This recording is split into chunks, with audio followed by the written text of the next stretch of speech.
Okay, the push higher is continuing. We are comfortably above the 18,000 mark, so around 18,010, and we're basically at the day's highest point. Let's look at the Nifty Bank as well, and I think that should give us a fair sense at the day's high there as well. So that's what 600 points on the Nifty Bank, about 1.6% higher.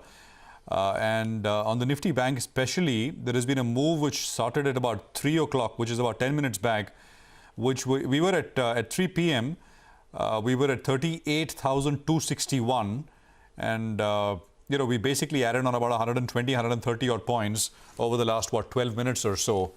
So that's the Nifty Bank, the last bit of surge that you are seeing right now. Mitesh Thakkar is with us to tell us short-term trading ideas, what to buy or sell today for a reverse trade tomorrow. Mitesh, welcome back. What do you have? Yeah.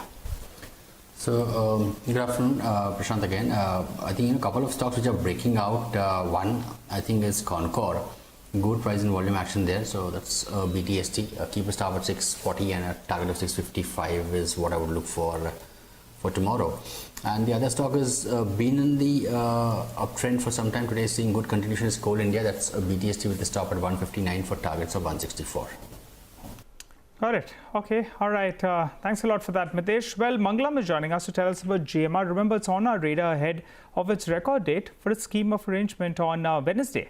Mangalam, fill us in with more details. That's correct. So the record date for GMR's demerger is on Wednesday, but tomorrow is the day where, the GMR stock will trade X its urban power and urban infra business. So basically, after this demerger, there will be two entities. There will be GMR Infra and there will be GPUIL, which is GMR Power and Urban Infra Limited. Shares of that will be, of course, allocated post the record date. It will be one share of GPUIL to be allocated for every 10 shares of GMR Infra, which would be held on the record date of 12th Jan. What happens to these businesses? Well, there'll be two verticals. The GMR Infra stock, which will be trading tomorrow, X the power and urban infra business, will actually be the one which houses the airport business of the company, whereas the PUIL stock, which will be given to shareholders after the record date, will be the one which holds the power and urban infra business. So how much is the value that the street should ascribe to that? Well, we have JM Financial's SOTP, or sum of the parts valuation, where they, in their base case, close to 34 rupees of the current share price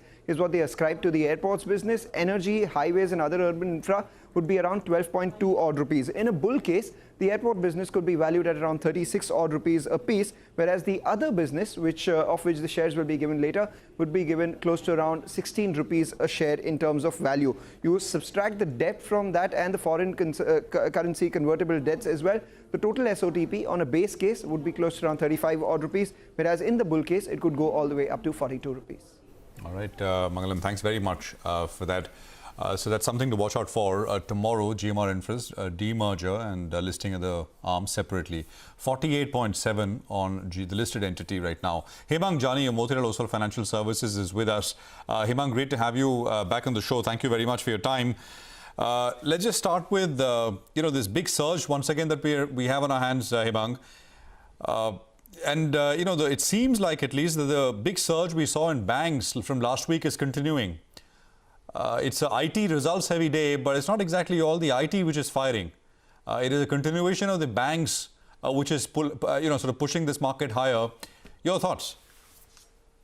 See, clearly, IT had its own move, and you have a lot of positive triggers to work with. But I think the larger move is there in the BFSI space because there was a sense that the quarterly numbers, the overall strength in terms of earnings is going to be huge, and the correction was quite sharp for these names. So in terms of valuation, the comfort definitely was much higher.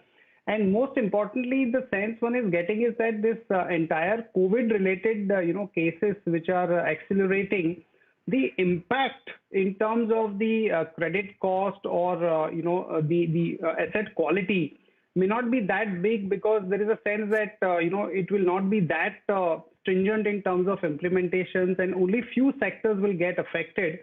And we are also getting indications of a good growth or pickup in the loan, so which definitely bodes well. And we think that once we have these quarterly numbers, you might see a fair bit of upgrades across BFSI names, particularly select private banks and PSU banks, and that is what is leading to strong surge in the stock prices.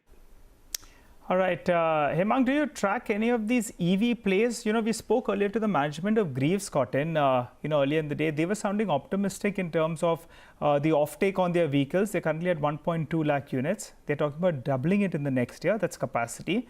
Also, they believe that the erstwhile engines business will turn around. Do you track any of the EV players, maybe a JBM Auto or, Precision Camshaft, just naming a few? Any way to play it, or you would like to stick to the large name, maybe a Tata Motors?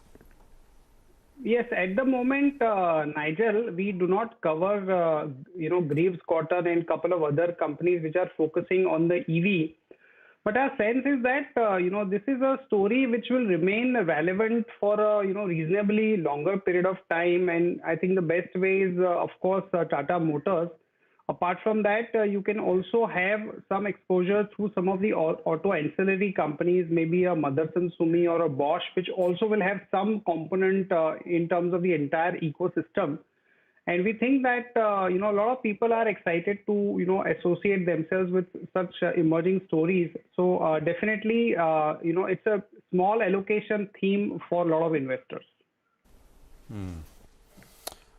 Okay, I think what we'll do is we'll take a quick break, Hemang. So stay with us. There's 12 minutes to go for the market close.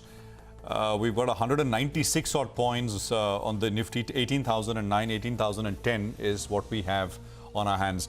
As we go into a break, leaving you with something that you, our viewers, must take note of. CNBC TV 18, the NSE have come together to promote investor awareness through a campaign Informed Investor that empowers you to make the right decisions with your money. In order to protect your hard-earned money in investments, you need to ensure that you deal only with SEBI-registered intermediaries. Beware of any person offering you fixed or guaranteed schemes. And always remember to check the registration certificate of the broker. The list of SEBI-recognized market intermediaries can be easily accessed on www.sebi.gov.in.